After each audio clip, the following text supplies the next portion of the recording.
বুঝেও না বুঝলো আর চোখ থেকেও দেখে না দেখলো এই সমস্ত মানুষ আর এই সমস্ত জিন গুলার চেয়েও ওই সুষ্ঠ জন্তুগুলো আরো ভালো। কি জন্য?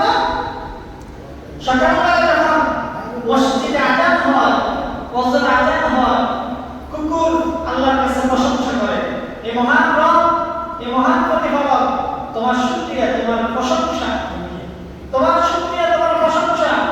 আল্লাহ রাব্বুল আলামিন বলেন, আরে তুই তো একটা কুকুর, তোর তো আমি একটা চতুষ্প জন্তু হিসেবে সৃষ্টি করলাম, একটা নিকৃষ্ট প্রাণী হিসেবে সৃষ্টি করলাম, অথচ তুই আমার প্রশংসা করছিস কি জন্য?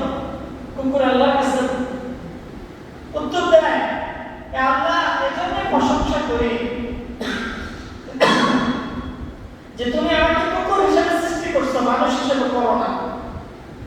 কারণ আমি কুকুর, আমি মনিবের একটু সামান্য একটু খানা, একটু হাড়গোড়, একটু কাঁটা খেয়ে মনিবের জন্য কত সারা চাকরিটা থেকে মনিবের পাহারা দেই, মনিবের কাজ করি। অথচ তুমি আমাকে এত দামি মানুষ বানাইলা, এত কিছু খাওয়াইলা, এত কিছু করাইলা, এত নাজ নিয়ামত দিলা, এত নাজ নিয়ামতের জান্নাত রাখলা, সে মানুষগুলা আজাদ হলো, ঘুমিয়ে আছে, বসে আছে, শুয়ে আছে। এই মানুষগুলা যে তুমি আমাকে না বানাইয়া কুকুর হিসেবে বানাইছো, আল্লাহ এই জন্য তোমার প্রশংসা করি। কথা সুবহানাল্লাহ। এই জন্যই আল্লাহ এখানে বললেন, উলাইকা কাল আনআমি বাল হুম আদল, এই কুকুররা ওই সমস্ত জিন আর মানুষ থেকেও কি উত্তম, যারা চোখ থেকে দেখে না, কান থেকে শোনে না, অন্তর থেকে বুঝে না। এজন্য আল্লাহ রাব্বুল আলামিন বলেন, এই মানুষগুলো কারা? উলাইকা হুমুল গাফিলুন, এরা হলো উদাসীন। এরা কি? এরা উদাসীন। এরা উদাসীন। এরা কি করতেছে? এই মানুষগুলো কোথায় যাচ্ছে? এই মানুষগুলো কি বলতেছে? খবর নাই।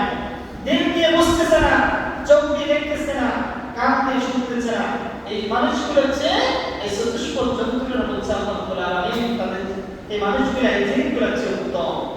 সুতরাং আমরা যদি এই চতুষ্প জন্তুর চেয়ে উত্তম হতে হয়, তাহলে আমাদেরকে যে অন্তর আল্লাহ রাব্বুল আলামিন দিয়েছেন, এই অন্তর দিয়ে আমাদেরকে উপলব্ধি করতে হবে যে আমার রব আমাকে এক সুন্দর করে সৃষ্টি করলেন, আমার মনিব আমাকে কত নাজ নিয়ামত দিলেন, আমার মনিব আমাকে হায়াত দিলেন, এত সুন্দর একটা স্ট্রাকচার বডি দিলেন।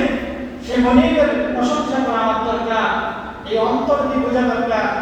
কান দিয়ে যখন আজান হয়েছে শুনছে, সাথে সাথে কাজ কর্ম সব ফুটিয়ে সাথে সাথে মসজিদের প্রতি জামাতের প্রতি চলে যাওয়া, জামাতে অংশগ্রহণ করা, এটা হলো মনিবের কাজ।